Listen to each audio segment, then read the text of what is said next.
Righty, alrighty, alrighty. Hi, Jasmine. I'm gonna do your tag. And I'm really sorry I missed the last one. There's no excuse. No, I'm sorry. So, anyway, let's do this tag. Question 1. Have you ever tried making your own beer? If so, how did it go? Well, I never tried to make my own beer. That seemed a little too difficult to me, and I didn't want to try because I was afraid I wouldn't make I'd make a mess and it wouldn't be beer, and I'd fail. Question 2. Do you have hairy armpits? Well, you might say that, but you can't see it. Okay. Number 3, have you ever hit your thumb with a hammer? I have hit my thumb with a hammer so many times, I can't count them. I've hit both thumbs and all my fingers with a hammer. I've even hit a couple of toes. But I can hammer a nail into a plank. Yes, I can. And I can handle a picture hanger into a ball. But next time I hit my thumb, I think I'm going to need a new one. Okay, number 5. Number 4. Have you ever been to the hospital to have stitches? If so, where? I have been to the hospital to have stitches. And it was at the hospital in my county. Oh, you mean where on my body? Sorry. Excluding surgeries, I have stitches here. It's a long scar, which I had a plastic surgeon sew up, and so you can't really see it. I think I had about 7 or 8 stitches. And I got that little cut because that was like maybe the second of those weird seizures that I was having, but I didn't know that I was having seizures. And I just blanked out for a nanosecond, and I fell, and my eye caught a little knob on a side table. You know, the ones you put a lamp on next to your couch. So that happened here. And I went to a doctor's office to have my chin sewn up. I guess I was about 4, and back in those days, a doctor would do it. You didn't have to go to the hospital. And the second time I split my chin, we just put a Band-Aid on it. But when my son fell and split his chin, I took him to the emergency room for his stitches, because doctors don't do that in their offices anymore. And the little bugger was climbing on a dresser about 2 days later, and out came all the stitches because he slipped and fell. I never seen such a sorry sight in my life. He came running out to me. Oh, I know, stitches hanging out. Blood and gore, just for you, Jasmine. I know you love it. Okay. Next question.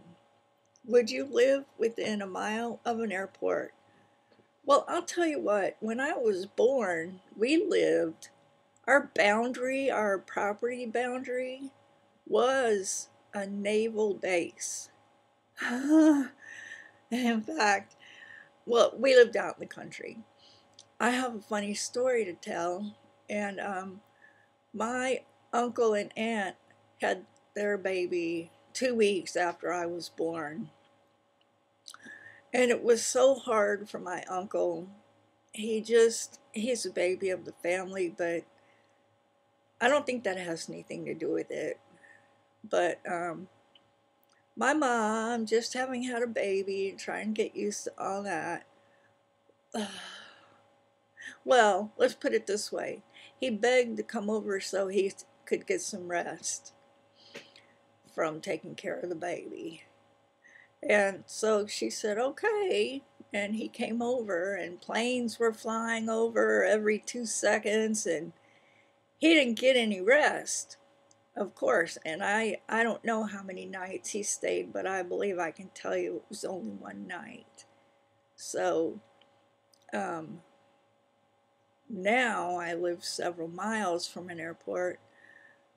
But I have a story about that too. My mom took my sister and me to North Carolina, to Cherokee.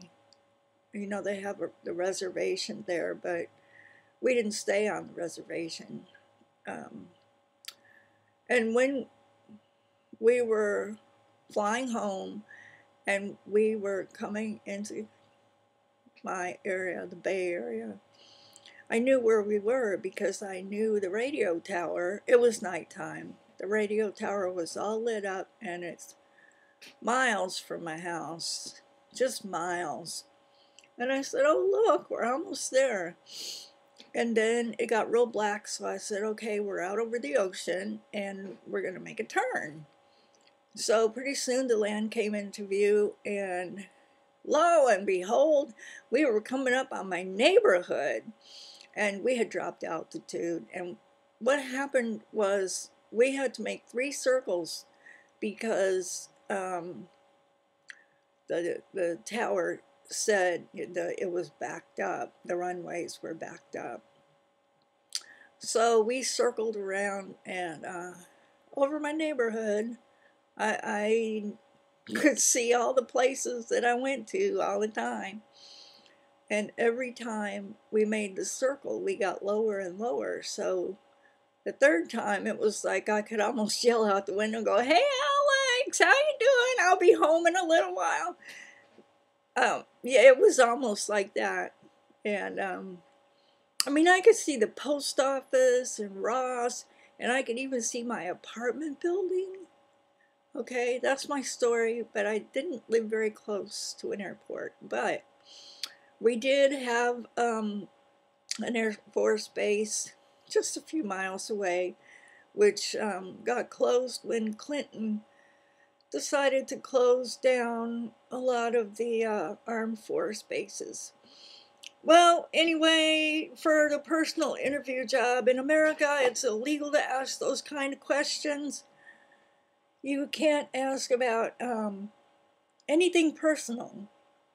All you can ask about is past work experience, what you're, would you be willing to travel, and things related to the job. But you can't say, how old are you, and would you please unbutton your blouse, and, you know, did you have sex with your husband today? Or you cannot do that. It's illegal.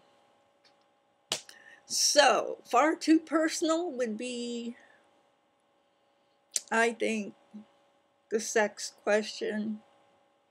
Yeah.